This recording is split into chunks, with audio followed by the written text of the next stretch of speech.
కేంద్ర మంత్రి ధర్మేంద్ర ప్రధాన్ రాజీనామాకు సంబంధించి ఇప్పుడు దేశవ్యాప్తంగా ఆ పేరు మారుమవుతుందని చెప్పుకోవచ్చు. ఇటు నీట్ పరీక్షా పత్రం లీకేజ్ వ్యవహారం కావచ్చు, ఆ తర్వాత జరిగినటువంటి పరిణామాల నేపథ్యంలో కాక్రోచ్ పార్టీ ఏదైతే పిలుపునిచ్చిందో దానికి సంబంధించి ఢిల్లీ జంతర్ మంతర్ దగ్గర జరుగుతున్నటువంటి ఆందోళనలు కావచ్చు, ఆ వారిపై లాఠీ చార్జ్ కావచ్చు, ఆ తర్వాత ఈ ఇష్యూ పూర్తిగా రాజకీయంగా మారిపోయిందని చెప్పుకోవచ్చు. ముఖ్యంగా ప్రధాన ప్రతిపక్షం కాంగ్రెస్‌తో పాటు ప్రతిపక్ష పార్టీలన్నీ కూడా ఇప్పుడు అవును, కేంద్ర మంత్రి తను రాజీనామా చేయాల్సిందే అని చెప్పి ముక్తఖండంతో డిమాండ్ చేస్తున్నటువంటి పరిస్థితి. ఇటు లోక్సభలోను, రాజ్యసభలోను ఒక్కరోజు కూడా, ఒక్క నిమిషం కూడా ఇతర అంశాలపై చర్చ జరగలేదు.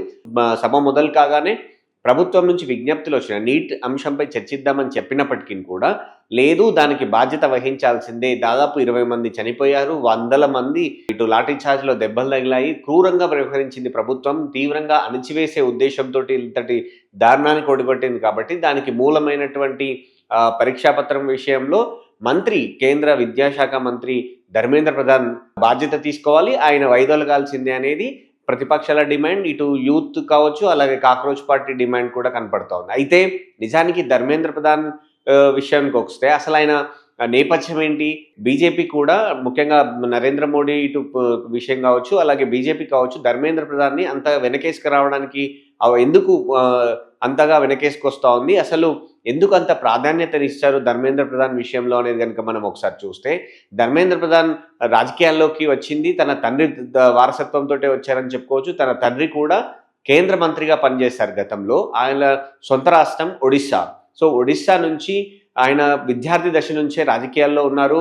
ఏబీవీపీలో చేరి ఏబీవీపీ నుంచి తర్వాత బీజేపీలోని కీలకమైనటువంటి పదవులు కూడా నిర్వహించారని చెప్పుకోవచ్చు. ధర్మేంద్ర ప్రధాన్ మొదట ఏబీవీపీలో జనరల్ సెక్రటరీగా ఉన్నప్పుడు ఒడిశా రాష్ట్రంలో ఆనాడు కాంగ్రెస్ ప్రభుత్వం అక్కడ అధికారంలో ఉంది. అప్పుడు అక్కడ కూడా పేపర్ లీకేజ్ అయింది. సో, ఆ పేపర్ లీకేజ్ అయినప్పుడు అక్కడ విద్యార్థులను అందరినీ ఏకం చేసి అక్కడ ఆ రోజు ఉన్నటువంటి రాష్ట్ర ప్రభుత్వం మీద తీవ్రమైనటువంటి పోరాటం చేసి ఆ సచివాలయం గేటు ముందు చేసినటువంటి ఆ భారీ ఉద్యమానికి లీడ్ చేసినటువంటి నాయకుడు ధర్మేంద్ర ప్రధాన్.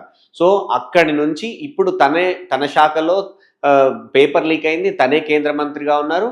ఇప్పుడు తనపై ఇతర విద్యార్థులు కావచ్చు, యూత్ అందరూ కూడా ఇప్పుడు ఉద్యమం చేస్తున్నటువంటి పరిస్థితికి వచ్చిందని చెప్పుకోవచ్చు. అయితే ధర్మేంద్ర ప్రధాన్ విషయంలో ఇటు బీజేపీ మాత్రం తన రాజీనామాను చేయించాలనేటువంటి ఉద్దేశం అయితే ఏమాత్రం కనిపించడం లేదని చెప్పుకోవచ్చు. ఎందుకు అంటే ప్రధాని ట్వీట్ చేశారు, మేము ఫాస్ట్ ట్రాక్ కోర్ట్స్ ఏర్పాటు చేస్తాము, సత్వరమే ఈ దేశ యువతకు న్యాయం జరిగేందుకు కృషి చేస్తామని చెప్పి ప్రధాని నరేంద్ర మోడీ ట్వీట్ చేశారు. అమిత్ షా ట్వీట్ చేస్తున్నారు. కానీ ఇటు ప్రధాన ప్రతిపక్షమైనటువంటి పార్టీ కావచ్చు, యూత్ అందరూ చేస్తున్నటువంటి డిమాండ్ ఏదైతే ఉందో ధర్మేంద్ర ప్రధాన్ రాజీనామా అనే అంశాన్ని మాత్రం అసలు ఒప్పుకోవడం లేదు.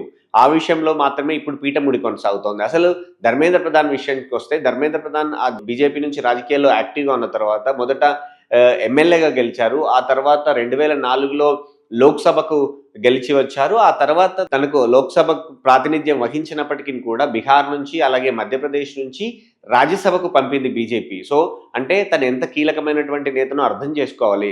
సో, ఆ తర్వాత ఒడిశాలో నవీన్ పట్నాయక్ ఓటమికి సంబంధించినటువంటి విషయంలో కావచ్చు, ధర్మేంద్ర ప్రధాన్ చాలా కీలక పాత్ర వహించారని చెప్పుకుంటారు. ఒక దశలో కేంద్ర మంత్రిగా రాజీనామా చేయించి మొన్న ఒడిశా గెలుపు తర్వాత అక్కడ ముఖ్యమంత్రి చేయాలనేటువంటి ఆలోచన కూడా బీజేపీ అధినాయకత్వం చేసినప్పటికీ, కేంద్రంలో ఉన్నటువంటి కీలకమైనటువంటి మంత్రుల్లో ఒకరుగా ధర్మేంద్ర ప్రధాన్ ఉన్నారు కాబట్టి ఆయన్ని అలాగే కొనసాగించాలనేటువంటి నిర్ణయంతోటి ఇటు రాష్ట్రానికి పంపలేదు. సో, అంతకుముందు ఈ దేశంలోనే అత్యధిక కాలం పెట్రోలియం శాఖ మంత్రిగా పనిచేసినటువంటి వ్యక్తి కూడా ధర్మేంద్ర ప్రధాన్. కీలకమైనటువంటి శాఖలు మోడీ తనకు ఏదైతే పేరు వస్తుందనుకున్నటువంటి శాఖలు కావచ్చు, సంస్కరణలు తీసుకురావాల్సినటువంటి శాఖలు అనేటివి ఏవైతే ఉంటాయో అవన్నీ కూడా గతంలో ధర్మేంద్ర ప్రధాన్‌కి అప్పజెప్పారు. ఆ తర్వాత కేంద్రం తీసుకొచ్చినటువంటి కొత్త విద్యా విధానం ఉందో 2020 విద్యా విధానం సంబంధించినటువంటి అంశాలను కూడా ధర్మేంద్ర ప్రధాన్ కీలక పాత్ర పోషించినట్టుగా చెప్తా ఉంటారు. సో, కానీ ఇప్పుడు ఇక్కడ మాత్రం పరీక్షా పత్రం లీకేజ్ వ్యవహారంలో తన చర్యలు సరిగ్గా జరగలేదనేది ఆయన మీద ఉన్నటువంటి ప్రధాన ఆరోపణ. ఒకవైపు కేంద్ర మంత్రిగా కీలక బాధ్యతలు అప్పజెప్పినటువంటి నరేంద్ర మోడీ పార్టీ వ్యవహారాలు కూడా ఆయనకు అప్పజెప్పారు. గతంలో బీహార్ సంబంధించినటువంటి రాజకీయాల్లో ఆయన ఇన్ఛార్జిగా వ్యవహరించారు. ఉత్తరప్రదేశ్‌లో ఇన్ఛార్జిగా వ్యవహరించారు. కర్ణాటకలో ఇన్ఛార్జిగా వ్యవహరించారు. తాము ఎలాగైనా గెలవాలి, పార్టీ అక్కడ నిలదొక్కుకోవాలి, గెలిచి తీరాలి అనేటువంటి రాజకీయంగా ఒక నిర్ణయం తీసుకున్నప్పుడు అక్కడ ఇన్ఛార్జ్ బాధ్యతల్ని అప్పగించే ఒక కొద్ది మందిలో ధర్మేంద్ర ప్రధాన్ కూడా ఉంటారు. అంత నమ్మకంగా పార్టీ కోసం పనిచేస్తారు. పార్టీకి సంబంధించినటువంటి లైన్ని జవదాటరు అనేది ఆయనకున్నటువంటి పేరు. సో అందుకే మోడీ అంత ప్రాధాన్యత ఇస్తూ వచ్చారు. కానీ ఇప్పుడు మాత్రం రాజీనామా చేయాల్సిందే అనేటువంటి పట్టు అయితే ప్రతిపక్షాల నుంచి, ప్రజల నుంచి, యూత్ నుంచి వస్తున్న తరుణంలో ఇప్పటి వరకు అయితే కూడా నరేంద్ర మోడీ వెనకడుగు వేసినట్టుగా కనపడట్లేదు. కానీ ఈ వ్యవహారం మాత్రం బీజేపీకి కొంత ఇబ్బందికరమైనటువంటి పరిణామంగానే మారిందని చెప్పుకోవచ్చు. ఎందుకంటే గతంలో ఢిల్లీలో జరిగినటువంటి రాజకీయాలు, ఢిల్లీలో జరిగినటువంటి నిరసనలు, ఆ తర్వాత జరిగినటువంటి ఎన్నికల్లో ఆయా ప్రభుత్వాలను దించేందుకు పనిచేశాయి, అందుకు తోడ్పడ్డాయి. సో ఇప్పుడు కూడా అలాంటి పరిస్థితులే ఉత్పన్నమయ్యే అవకాశం ఉంది. ఎందుకు అంటే ఢిల్లీలో ఉన్నటువంటి యూత్ అందరూ కూడా దాదాపు అన్ని రాష్ట్రాల నుంచి వచ్చినటువంటి యూత్, పైగా కాక్రోచ్ పార్టీ చాలా అంటే సోషల్ మీడియాలో వేగంగా విస్తరిస్తోంది.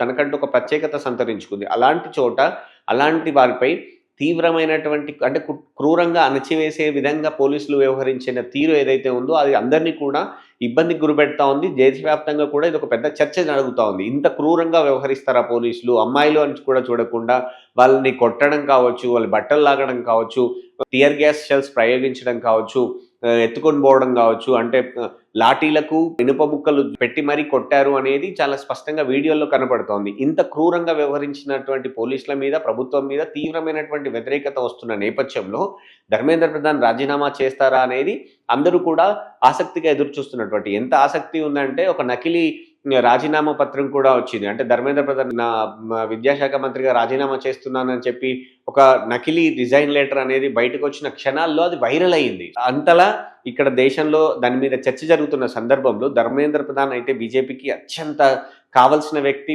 బీజేపీలో అత్యంత కీలకమైనటువంటి నాయకుల్లో ఒకరిగా గుర్తింపు పొందారు. సో ఇప్పుడు రాజీనామా అనేది చేయిస్తారా లేదా అనేది కీలకంగా మారిందని చెప్పుకోవచ్చు.